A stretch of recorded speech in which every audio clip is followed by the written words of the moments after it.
जय हिंद दोस्तों, मैं नवीन शर्मा आप सभी का स्वागत करता हूं। आशा करता हूं आप सब एकदम अच्छे हैं, एकदम बेहतरीन हैं। एक बार सारे प्यारे दोस्त बताएंगे आप सब कैसे हैं। उम्मीद करेंगे बहुत अच्छे।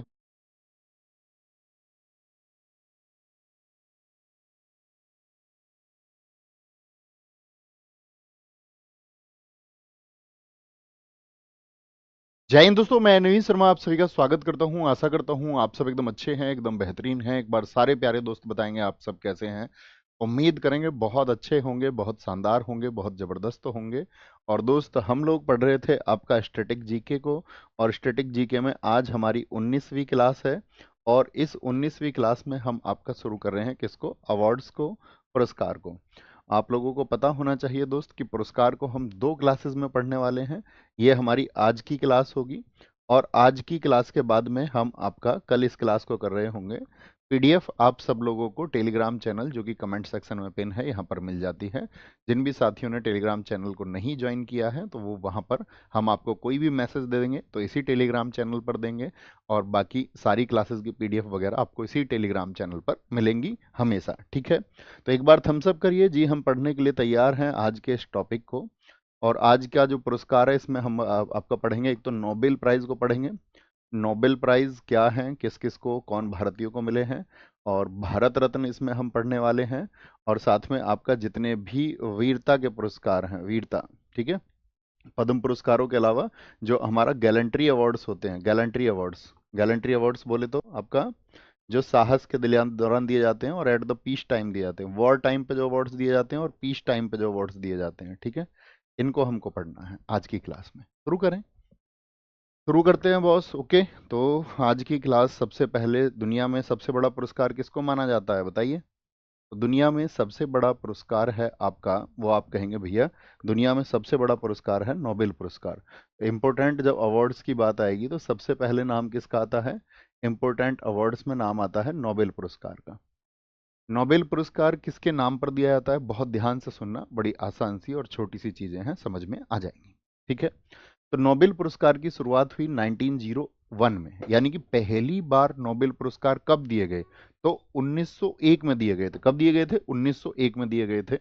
जिसकी घोषणा कब हुई थी, एक साल पहले, यानी कि 1900 में इसको अनाउंस कर दिया गया था, 1900 में।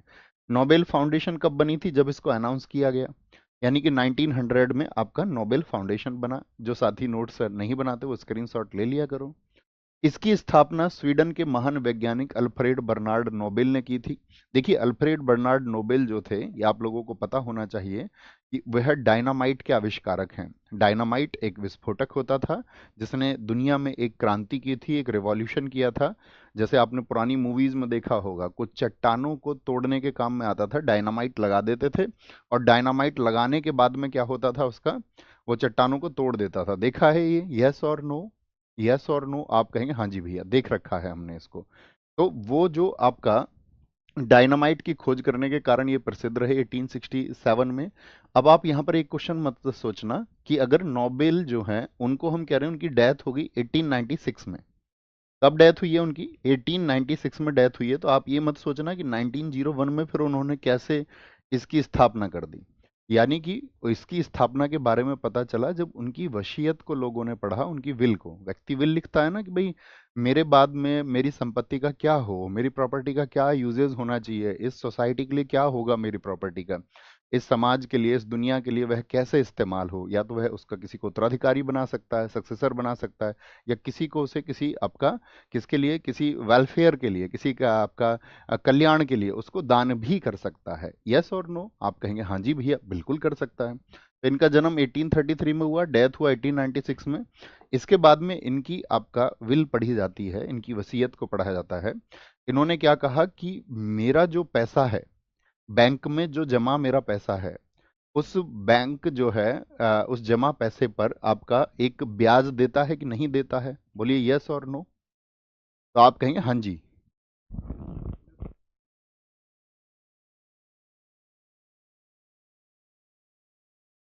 ठीक है ना। तो क्या बोला हमने आपसे कि उस पर एक इंटरेस्ट मिलता है, आप कहेंगे हाँ जी बैंक देता है। तो स्वीडन के लोगों को 1896 में उनकी मृत्यु के बाद ही पुरस्कारों के बारे में पता चला। उनकी वसीयत में लिखा हुआ था कि उनके धन से मिलने वाले वार्षिक ब्याज से एक एनुअल इंटरेस्ट देता है बैंक। तो उस एनुअल इंटरेस्ट से नोबेल प्राइज प्रदान किए जाएंगे। अच्छा जी, नोबेल प्राइज प्रदान किए जाएंगे। आपका मान के चलो बैंक में कोई 100 रुपए जमा है, कितना, 100 रुपए आपका जमा है, तो इस 100 रुपए पर आपका बैंक आपको कोई इंटरेस्ट देगा या नहीं देगा? आप कहेंगे हाँ जी भैया, इस पर वो हमको एक इंटरेस्ट देगा, एक ब्याज देगा। ठीक है, तो उनका भी ऐसे ही जमा पैसा था।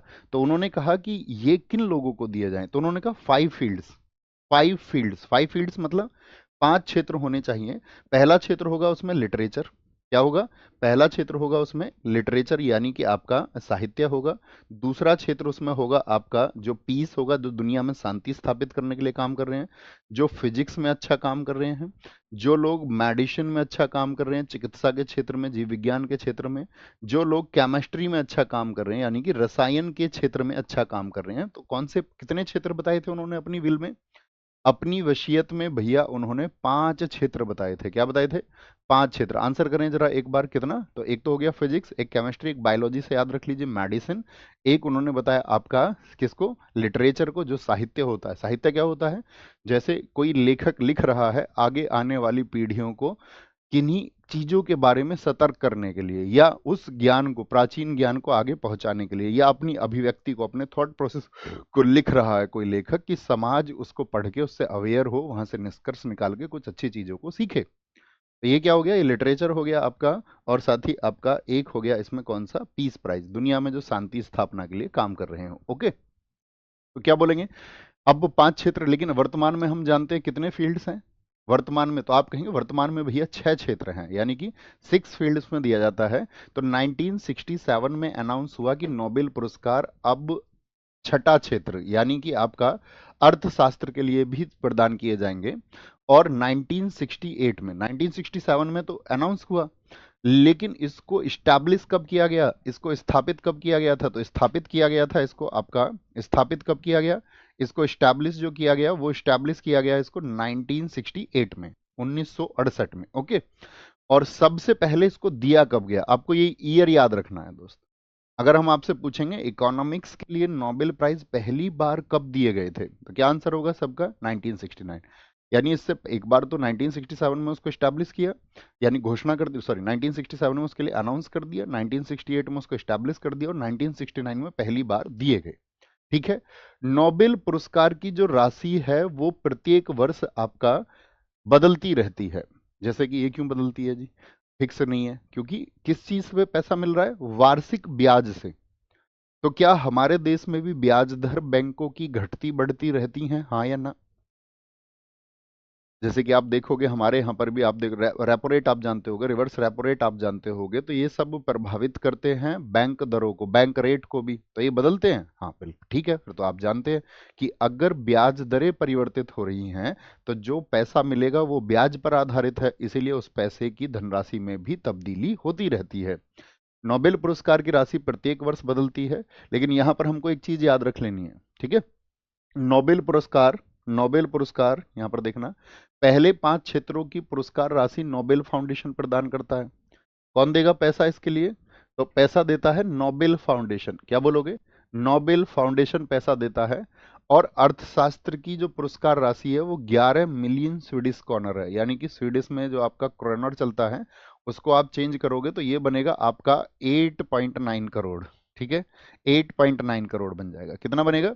ये आपका 8.9 करोड़, 9 करोड़ बन जाएगा, CR 8.9 CR। 11 मिलियन इतना पैसा होता है, तो लगभग 9 करोड़ आप मान लीजिए। आपको प्राइज कभी नहीं पूछा जाएगा।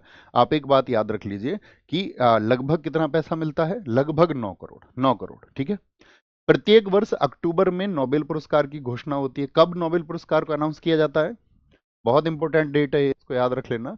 इस मंथ में इसको आपका अनाउंस किया जाता है, तो वो मंथ है आपका अक्टूबर मंथ में इसको अनाउंस किया जाता है। ओके, और ये घोषणा कहाँ होगी? ओस्लो में होती है। ओस्लो किस देश की राजधानी है?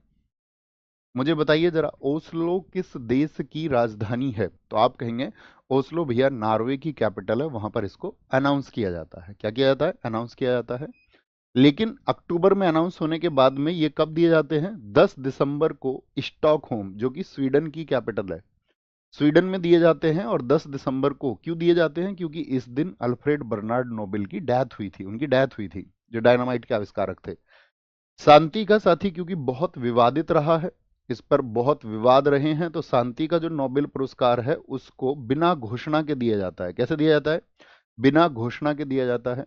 शांति का नोबेल पुरस्कार नॉर्वे की राजधानी ओस्लो में। अब देखिए क्या अंतर हो गया। बाकी सब ओस्लो में अनाउंस होते हैं, दिए कहाँ जाते हैं? स्टॉकहोम में, स्वीडन में दिए जाते हैं। लेकिन शांति का पुरस्कार जहां बाकी सब अनाउंस किए जाते हैं वहां पर दिया जाता है। क्या बोलेंगे? दिया जाता है।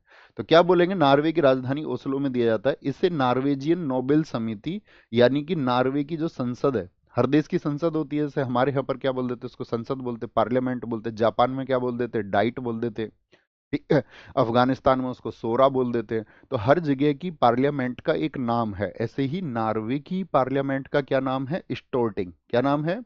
स्टोर्टिंग उसका नाम है, और स्टोर्टिंग द्वारा इसको दिया जाता है। ठीक है। तो यहाँ पर एक छोटी सी चीज नोट कर लेना। यहाँ पर कई बार हमको कंफ्यूजन ये होता है कि देने वाला, तो पैसा जो देगा वो कौन देगा? नोबेल फाउंडेशन देगा 5 का। छठे का कौन देगा? नोबेल वाले का, तो उसके लिए देगा आपका रिक्स, आपका क्या बोलते हैं उसको, रिक्सबेक बैंक है वो देगा इसको। तो ये चीजें नोट कर लेना, इसको एक बार लिख लेना। क्या बोलेंगे? यहाँ पर ये लिखिए आप, नोबेल शांति पुरस्कार, पहली चीज तो यही लिखिए, नोबेल शांति पुरस्कार अपने नोट्स में लिखना भैया।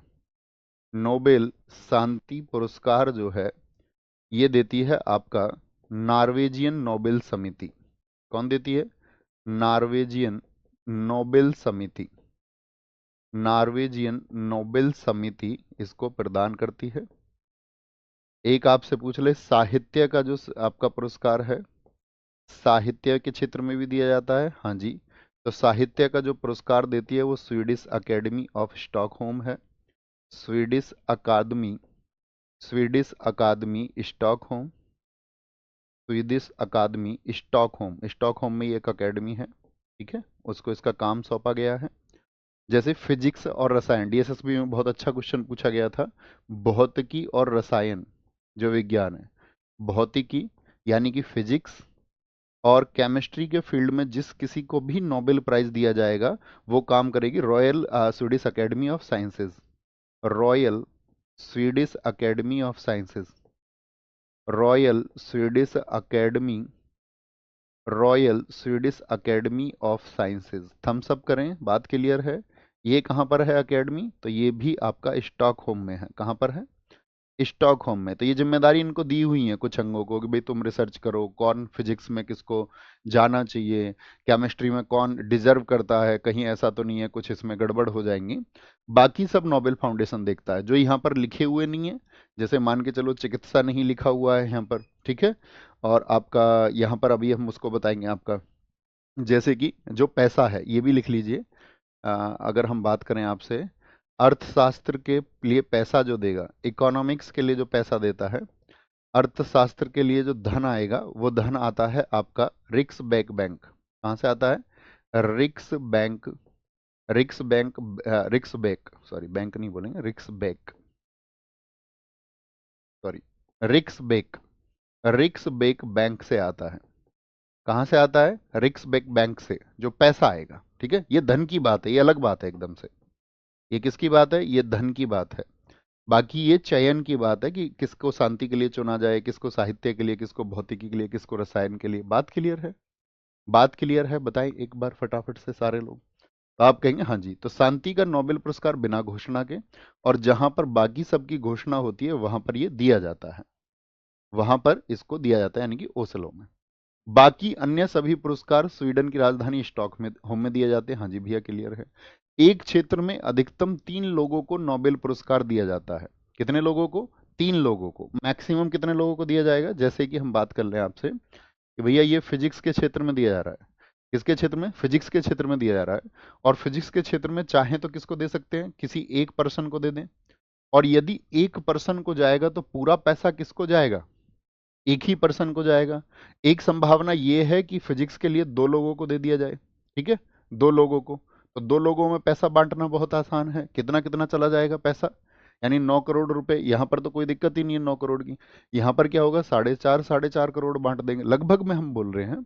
लेकिन अगर यहां पर ये 3 लोग हो जाए, ठीक है, 3 लोग, कितने पर्सन? मैक्सिमम 3 लोग हैं, तो 3 लोग हो सकते हैं। हाँ जी भैया, 3 लोग हो सकते हैं। तो 3 लोगों में पैसा कैसे बटेगा? सर इस बार 5 को मिला है। नहीं दोस्त, वो भारत रत्न है बच्चू मेरे, मेरे प्यारे लाल, वो भारत रत्न है, भारत रत्न है जो 5 को मिला है। हम नोबेल पढ़ रहे हैं अभी, नोबेल। अब मुझे एक बात बताओ आप सारे लोग, कि यहां पर इनको 1/3 1/3 1/3 दिया जा सकता है या नहीं? जैसे 100 रुपए बांटने हैं तो 33 33 रुपए दिए जा सकते हैं। अब ये मत सोचना कि 1 रुपया किसको जाएगा, वो लास्ट वाला। तो इतनी बड़ी राशि होती है, बाद के 1 रुपए को दे दिया जाता है किसी को, झगड़ा नहीं करेंगे उस बात पर। इसके लिए भी समिति को अधिकार दिए हुए हैं कि वो किसके फेवर में देगा उस अंतिम को। ओके। या एक तरीका और भी होता है कि फाउंडेशन तय करे कि भाई ये फिजिक्स के लिए 3 लोगों में इस बार जो रिसर्च इन्होंने की है वो स्पेशल है, तो इस रिसर्च में इनका योगदान ज्यादा है, तो इनको 50% दे देगा, और इन दोनों को 25-25% दे देगा। बात क्लियर है? थम्स अप करिए जी भैया, बहुत आसान सी बात है, बहुत आसान सी बात है आसान सी बात या नहीं? 50% और 25-25% ऐसे बांट सकते हैं। ठीक है, तो यानी कि इसको चाहे तो वो आपका 1/3 1/3 भी बांट सकता है, 1/3 1/3 भी इसको बांट सकता है। तो यानी कि इसका चयन चयन कौन करेगा? इसका चयन करेगा Nobel foundation. Okay, Nobel foundation. तो एक क्षेत्र में अधिकतम 3 लोगों को दिया जाता है। पैसा किस तरह बटेगा वो मैंने आपको बता दिया। 1974 में एक लॉ आया था कि मरणोपरांत नोबेल पुरस्कार नहीं दिए जाएंगे, यानी मरने के बाद में कोई व्यक्ति एक्सपायर हो गया है, बाद में पता चले, जैसे मान के चलो कि भाई इन्होंने ये खोज की थी, ठीक है, इस खोज के लिए जैसे कि मैंने बताया अभी दुनिया में सबसे बड़ा प्रयोग क्या चल रहा है, वैज्ञानिक प्रयोग 2012 में जो हुआ था, LHC, लार्ज हैडरन कोलाइडर। तो वो विज्ञान का अब तक का सबसे बड़ा प्रयोग है। तो कोई व्यक्ति उसके बारे में अनाउंस करते हैं और कभी नोबेल प्राइज दिया जाएगा, तो अगर वो जीवित हैं तो ही दिया जा सकता है, नहीं तो नहीं दिया जाएगा। ठीक है, तो क्या बोलेंगे यहाँ पर? 1974 में लॉ आ गया, लेकिन कितने लोगों को? 2 व्यक्तियों को यह पुरस्कार दिया गया है। एक तो एरी एक्सेल को, किसको? एरी एक्सेल को 1931 में, और डैग हैमरशोल्ड। क्या हमने डैग हैमरशोल्ड का नाम कहीं पर पढ़ा है साथी? यस और नो? डैग हैमरशोल्ड बताइए कौन थे? तो आप कहेंगे भैया ये संयुक्त राष्ट्र के महासचिव थे, जिनकी एक प्लान क्रेस में जब एक शांति समझौते के लिए जा रहे थे तो डेथ हो गई थी। क्या हो गई थी? डेथ हो गई थी। आगे आएंगे, नेक्स्ट है, सबसे अधिक बार नोबेल पुरस्कार किसको मिला है? रेड क्रॉस को। कितनी बार मिला है? 3 बार। एक बार मिला है आपका फर्स्ट वर्ल्ड वॉर के दौरान उनकी सर्विंग। फर्स्ट वर्ल्ड वॉर आपको याद होगा, 1914 से 1918 फर्स्ट वर्ल्ड वॉर लड़ा गया, वहां पर इन्होंने घायल सैनिकों की बहुत मदद की। सेकंड वर्ल्ड वॉर लड़ा गया आपका 1939 से 1944 तक, ठीक है, यानी कि सॉरी 1945 तक लड़ा गया था। तो 1944 में उनको सर्विंग के लिए, सेकंड वर्ल्ड वॉर में जब 5 करोड़ लोग मरे तो घायल लोग थे 10 करोड़, तो उन सब की जो सेवा की रेड क्रॉस ने की थी। 1963 में क्यों? क्योंकि इसके स्थापना को कितने वर्ष हो गए थे यहाँ? इसकी स्थापना को कितने वर्ष हो चुके थे? तो आप कहेंगे भैया 1863 में स्थापना हुई थी रेड क्रॉस की, और उसकी स्थापना